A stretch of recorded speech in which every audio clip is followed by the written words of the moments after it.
घाटकोपर पूर्वीच्या दुर्घटनेमध्ये 17 लोकांचा बळी गेला, परंतु पोलीस नेमकी कुठली कारवाई करत आहेत हा प्रश्न यासाठी उपस्थित केला जात आहे कारण अजूनपर्यंत महापालिकेचे अधिकारी असून देत किंवा लोहमार्ग पोलीस कुठल्या अधिकारावर कारवाई करण्यात आलेली नाही. माहिती अधिकाराचा वापर करून जेव्हा माहिती मागितली तर आम्हाला लोहमार्ग पोलीस म्हणजे रेल्वे पोलिसांनी असं कळवलं की माहिती निरंक आहे, म्हणजे कुठली कारवाई करण्यात आलेली नाही.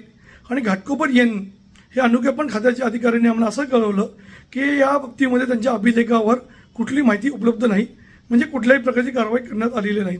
खरं पाहिलं तर या प्रकरणामध्ये कारवाई तर दूरची बात आहे, कमीत कमी त्या अधिकाऱ्यांना कारणे दाखवी नोटीस बजावण्याची आवश्यकता होती, ती सुद्धा साधी कारवाई करण्यात आलेली नाही. तर आमच्या सरकारकडे एवढीच मागणी आहे की या दुर्घटनेची व्यापकता पाहता जे पालिका अधिकारी, जे लोहमार्ग पोलिसांचे अधिकारी याच्यामध्ये सक्रिय आहेत त्यांच्यावरती कारवाई करण्याची आवश्यकता आहे.